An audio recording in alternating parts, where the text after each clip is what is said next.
went to Cleveland today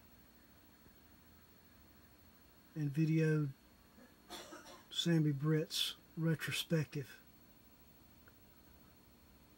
The acoustics inside the gallery are pretty much non-existent, so the audio is pretty bad. You'll just have to do the best you can to figure it out. We're at the Julia L. Wright Art Center today to visit with Sammy Britt and look at his retrospective. Hey, Sammy. You didn't even say hello. Let's see this. Let's get out of the video. This thing. Okay, go ahead, Sam. Yeah, these snow paintings were, you know, it doesn't snow that much in the Delta, so they're all one-shots. And this one right here was done at my first studio with the, I didn't have any heat in the bay, so I was burning trash in the barrel. And these were done at Studio One, Dottie Studio. When I do workshops, I'd get up early and do these little studies. And I had them up on the wall in the studio, just individually. And I decided to have them framed like this is, you know, kind of a much looser. This one's like a different view of the same bayou. And this was early morning, and this was like a gray day. This is a gray day too. This was done at Provincetown Bay. Last summer, Henry taught in 1988. I'd get up early in the morning and go paint that. And of course, you know what this is. That's the orange house. Yeah. That ain't orange. Well, this one is. Yeah. I think that's one to call. That was done in 1968. In Provincetown. When Linda and Allison was 5 years old, and we camped for a month. This is another Bayou Terrebonne at the back of Dottie Studio. Actually, I did that, I think, when Henry was there on Sabbatic. And that used to be across from the Fletchers. That place is no longer there anymore. It's a pecan grove. Yeah, a nice gray day. Yeah. And these three were done across from my studio, which doesn't look like that anymore.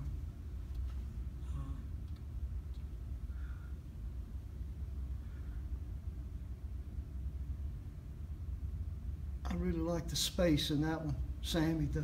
the depth. You got a lot of atmosphere in it too. Okay, let's go down here to this big one. You remember Zumbro Plantation? Yeah. This is where that was done. What is that, 30-30? Yeah, I think so. The interesting thing about this, in the morning, early, I got up at sunrise. I was facing the east and did a cotton field with the sunrise, and it was 20 by 24. And then I turned around and did this painting this side. And these two were done across from the studio.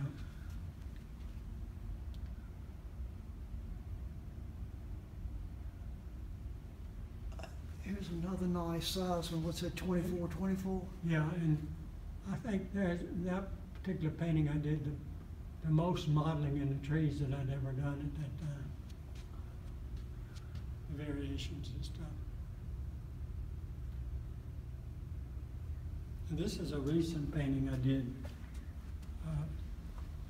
maybe a few weeks ago, looking out the back of my studio. It's a field there that they do hay, and they left some little stubble in the, you know, leftover stuff in the field. Dramatic design.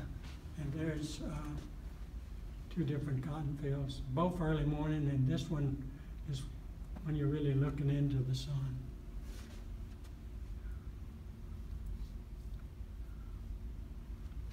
This was, the top one was late afternoon, and of course this bottom one was in the back of my studio right before sunrise, and the little yellow dots are actually lamps in the distance, you know, night lamps and stuff. This painting I did when my boys were like 5 and 6 years old, and Allison must have been 13 or so. Is it 30-30 or 36-36? It's bigger than that, I'm not sure. And I built this tree house in that catalpa tree, and years later, that same limb is on the ground now. It's you know, it's gotten, well, we had the ice storm, it went through that. And this is a painting you framed, still life I worked on all winter. Yeah, that was a frame I made that was way too big for any of my stuff. And it worked perfectly on this millstone piece. Yeah, it did. Very dramatic. Let me try to get over out of the glare because I want to get some close-ups. And you do what you do.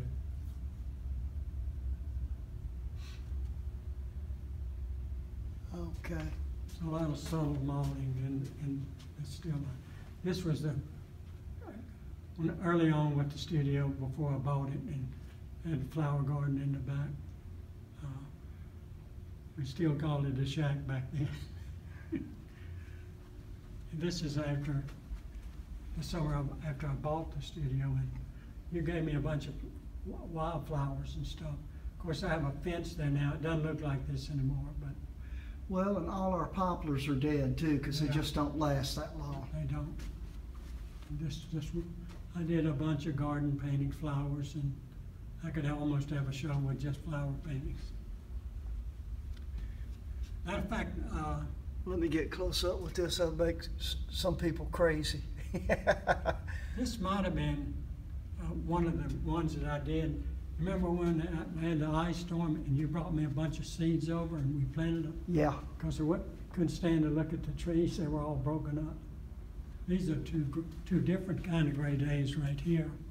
This one was a lighter gray day, and this one was much more darker and stuff. Yeah, the deep overcast. And this has a little block painting in it with a fence. I couldn't do that now if I hadn't wanted to. And of course, these One of are your crepes. Crepes Madeleine, another back of my studio flower garden at the top.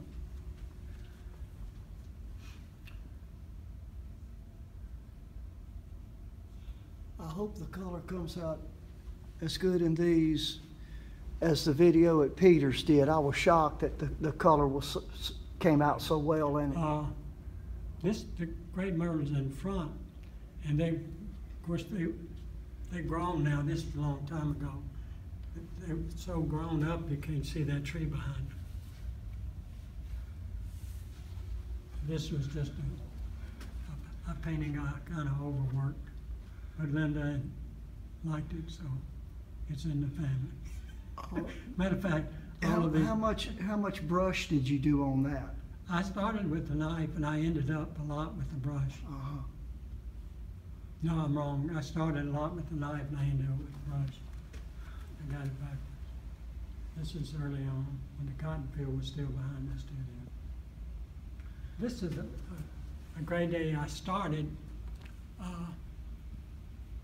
and the next morning it was mist and rain, not enough to keep it, and so it changed.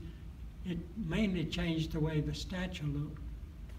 And there's a wet look to it.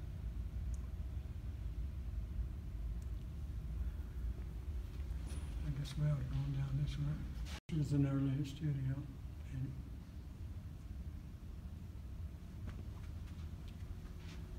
those are those white sun patients.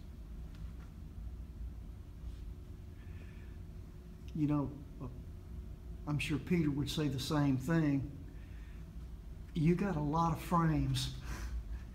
You got a lot of work, but we're always looking at frames. Nice frames on stuff really make a difference. They do. Yeah, I remember this one, Sammy. You know, it really looks good. The design of your shadows. A lot of people don't look at the design of things, but I learned early on from Henry. He was talking about the way the sun designed things with the way the shadows work in a composition. He said you don't really have to do a lot of thinking about it, just kind of find what nature's doing. Well, yeah, the patterns are there. We just have to figure out the best angle on Yeah, them. how to view Now, it. this is the old studio. Yeah, yeah. This is one of the few things that didn't burn up in that studio, isn't You it? know, this is funny. This is a water thing, not to drink, but to water my plants. Yeah. That was a good little studio. It was. It wasn't as good as the one I got now, but it actually had a fireplace. It wasn't as big, but that one room that you paint in was nice. And had that little Charlie Miller North Light window up in the gable. Yeah, I put that up there. Yeah. It used to be a vent, and I don't know, And this is Linda. and that's with brushing. After summer, I'd studied with Angelos Fredakis, a really good sculptor who modeled the figure in, in the classical Greek form. And I learned a lot from him. He was a lot like Henry in the way he talked, pretty straight. And when I came home, I wanted to see what I could do with the figure. So Linda posed for me. What is this, about 30 by 40? I don't know, it's at least that. But I actually bought Belgian linen, stretched the canvas, and all that stuff.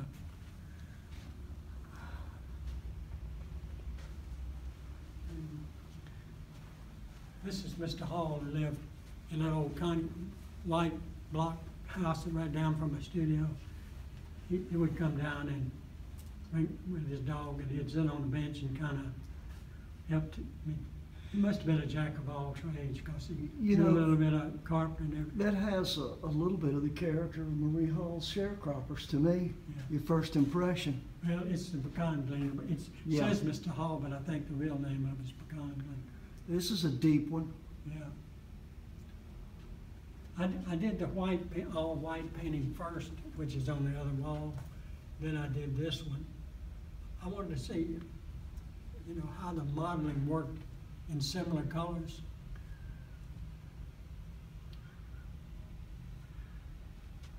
Yeah, and working in the deep range is a little bit more difficult than working in the light range, too.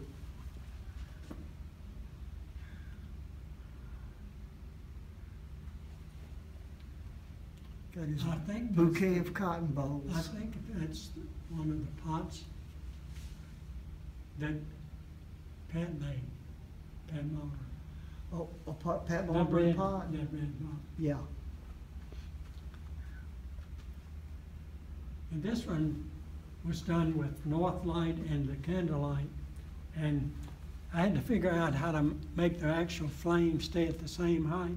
So I put something in the bottom. I let the wax get up to a certain height, and each time I'd paint, I'd buy these little things that actually had a real candle wick in it, and I'd paint, and I bought a bunch of them at one time, so I figured out how to make it look the same. So you every set a time. little votive candle in the hollow part where Yeah, it melted down. Where it would look the same every time I painted.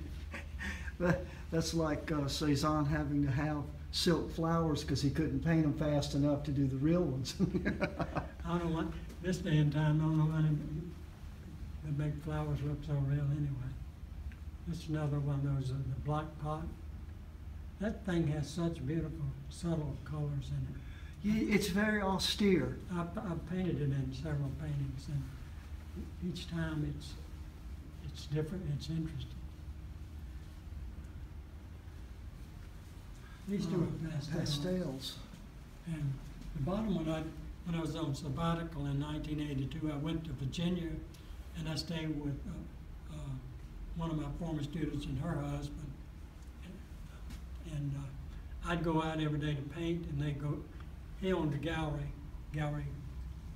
3 in Roanoke. I'm trying to think of her name, right? And this I did at the studio. I mean, look at that handle, how many variations from the bottom going around the top.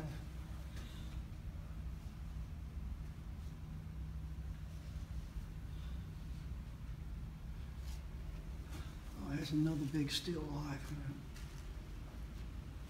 That made me 30 by 30 or something. Yeah, that looks about 30-30 or so. I like the way things kind of, like with this and this, the focal point, how these, even though they have variations, they kind of fade, and these get lost in the shadow notes. Yeah, the supporting cast doing what it's supposed to do, support and not stand out. See, people like Rembrandt, the early painters did things like that, but they did it with a limited, they didn't have the range of colors that we have. They probably drew it better. It's a little brush painting, ain't it? It's a little quick, yeah, yeah. Too much light on it, but the light on it, it's hard to light when you got painting stacked. This was in the studio I have now early on. Henry liked this painting. But some of the students up there that summer, they thought this painting was tonal. They thought it was too dark. And Henry defended it. He was talking about it was just more of a subtle. And you know, the light down here in the Delta is different. Provincetown light, it's always warm, even on a gray day. Little beat up aluminum pitcher.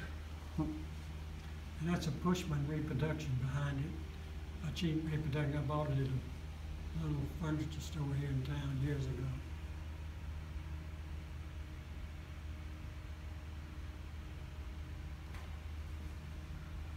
There's another one of those.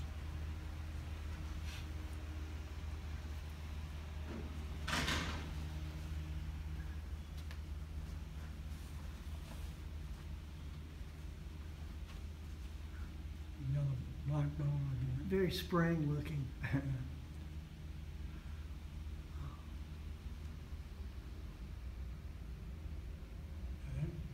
That may be the best part.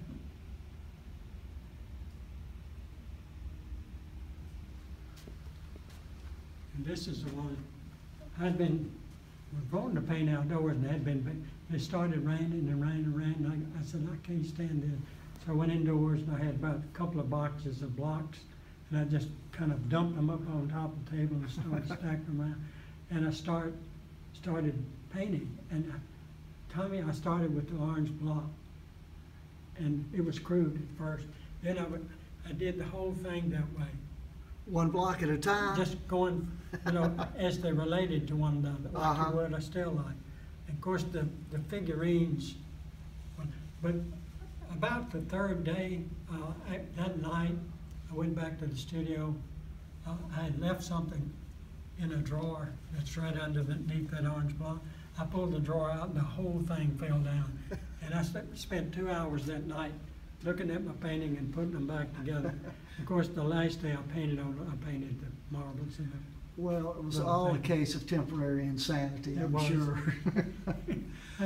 This is what's interesting, and I don't think it will show up in the video, she said is you that must have been insane to do the actual luminous somber quality of everything, yeah. the relatedness in the light key as opposed to just color for color's sake. A lot of people don't understand. This is an early outdoor still life.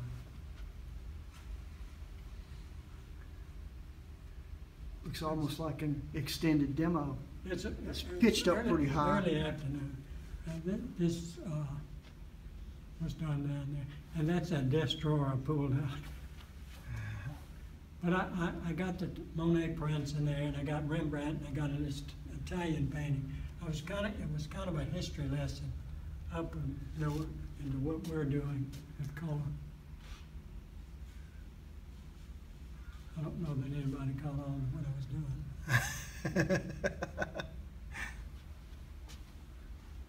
Go back into this bench. This is outdoor still life.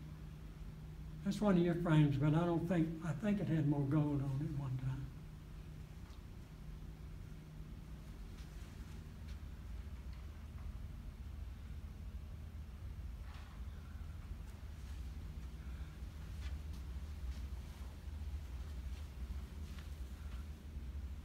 I think that's maybe the first time it ever and the horizontal thing.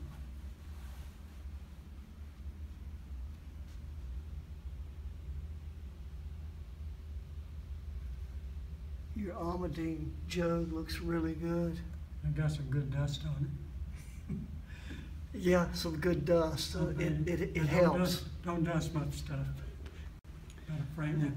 I decided late that I was going to put it in the show. I've always liked it. Yeah.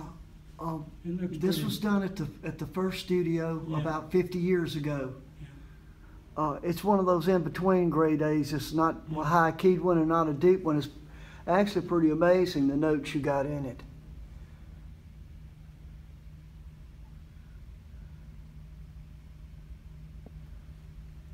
I had a steady hand back then.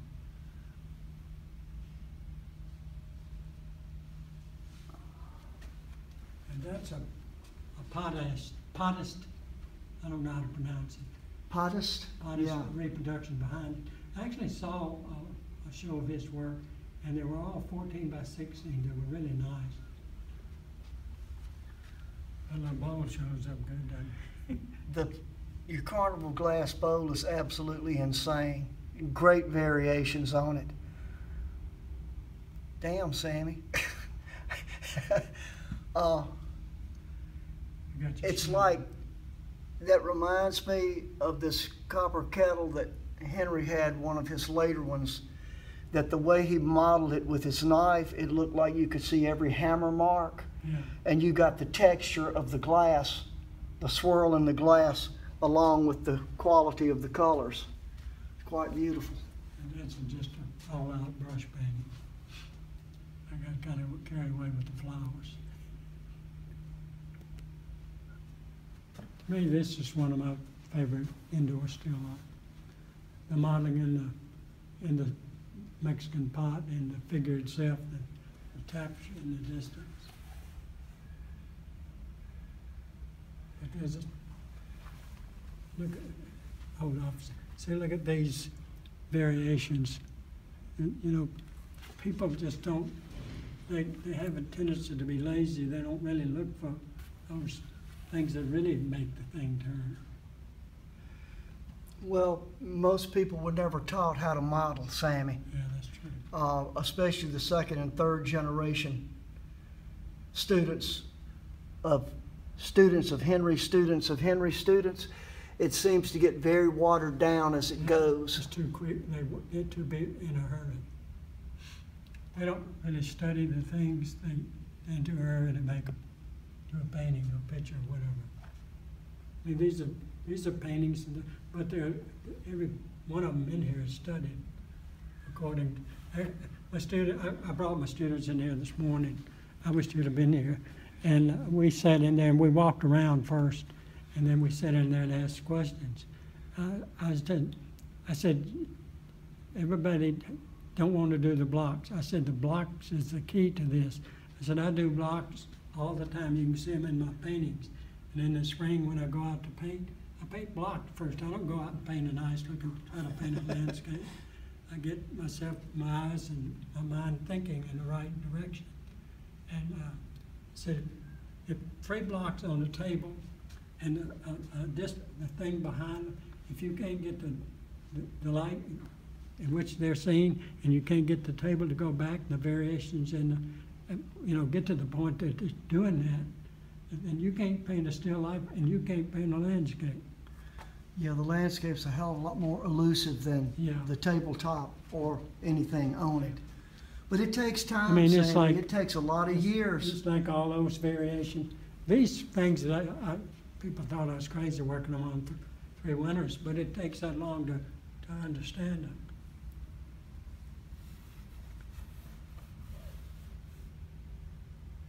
But these were all white or slightly off-white, like the pearlized shells.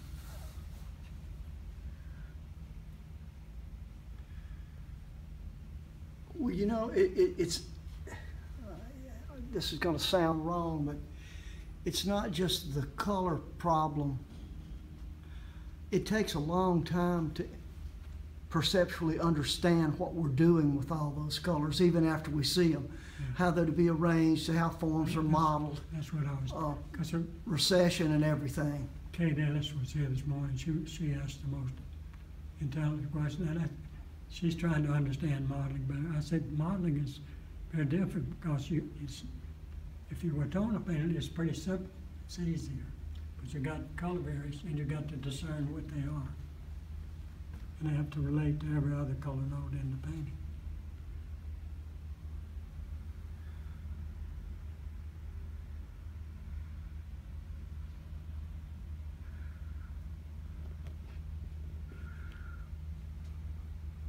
Okay, these are the last of the paintings, but we have some drawings down in the other hall, don't we? It's a self-portrait, but this is from the Bible, Romans 7:14-25. If you read that, you understand what that means. And this is And there's the old man. of Henry.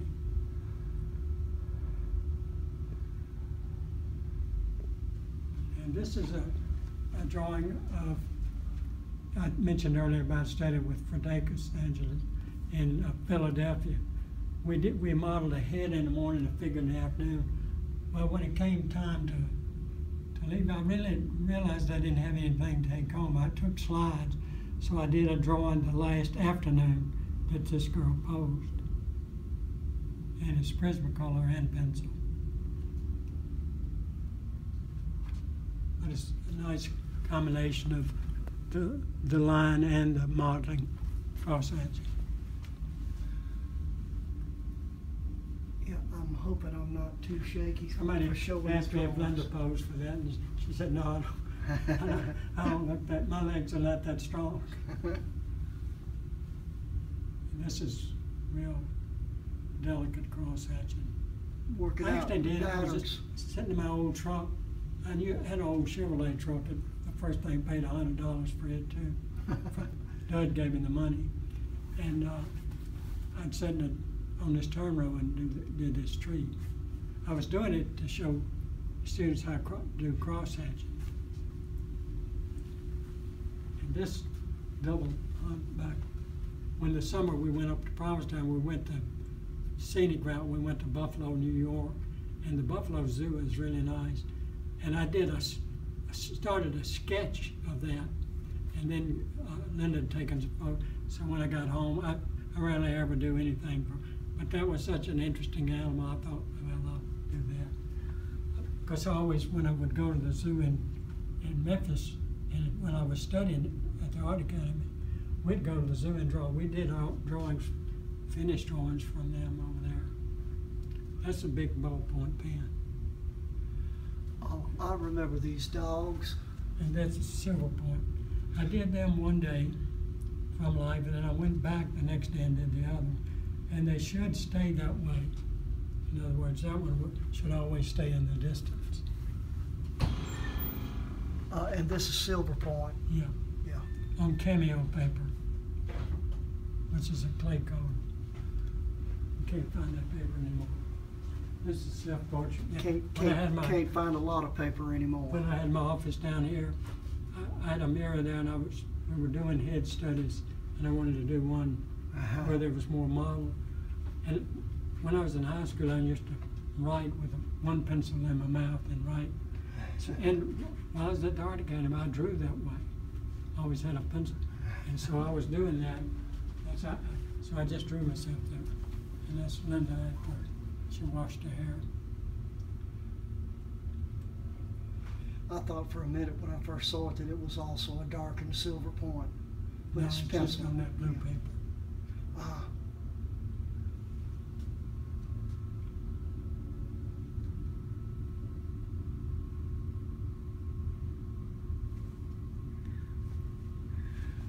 Got a little bit of that Holbein line going on there. I always liked his work. And Henry, We'll get a lot of was reflection. inspired by his drawings too. Yeah, Ada loved Holbein too. These are all the flower drawings, all Prismacolor. I actually did a whole show of Prismacolor flower drawings. It was at a bank in Memphis, and so the reason why, that's probably the reason I did that many flower drawings. Yeah, I'm getting a lot of reflection from the other wall, but maybe the folks will be able to see them. Yeah, it's hard to paint, hard to do things in glass.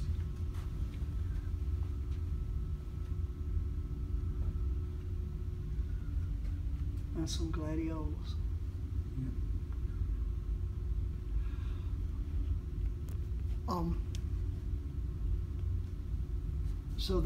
So there really are works from 50 years ago until just a few weeks ago in the show. Right. And I actually finished a small landscape a couple of days ago, but I wasn't going to put it anywhere. Now I got to get back to work. Yeah, yeah. Got plenty to show for all your effort from all these years. You know, it's a lot of people ask me, well, did you buy? This is just from my house. This, if I borrowed paintings from people that own them, I have no idea how many paintings I've done. Not to mention ones I've destroyed. You know, they weren't just bad paintings. Yeah, well, you have books and books of drawings that could have been gone through and framed up too for a drawing show. But most of the drawing books were lost. Actually, some of them were lost in the fire at my first studio. And a lot of my studies, from early studies in Provincetown, actually even first year, and some of Charlie's and Howard's and people like that. Yeah. So those things you can't get back. Yeah. But Let me do one little quick walk through Sammy and sure. kind of give an overview of things, You're in charge of this. because I'm sure that the people who will see this have certainly not seen You're all right. a show of color paintings with this many pieces in it. You know, it's funny when people walk in here, they can't believe all the color.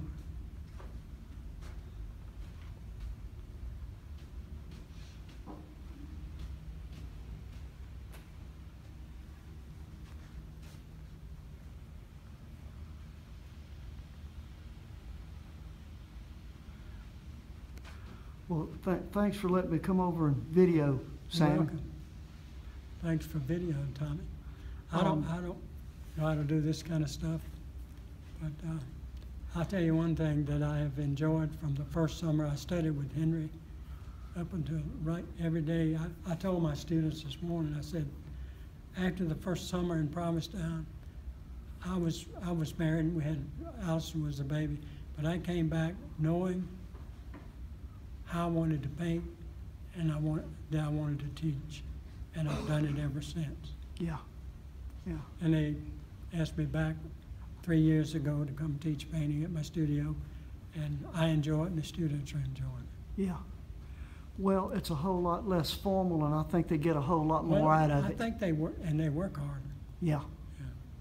Well, it's very inspiring because the walls are covered with all sorts of beautiful studies. And another thing, it's like when we went to Provincetown, you're not in a classroom, you're in a yard or you're in an atmosphere that's not academic, but you're getting all this wonderful instruction from Henry and his knowledge and experience, not only about painting, about history of civilization, history of art, and how this should fit in history, but has not yet. And I feel like someday it will. And he will be responsible for that. Yeah. Ian Hawthorne, Yeah. more so Henry. Well, thank you. Thank you, Tom. It's a heck of a show, that's for sure. This is the first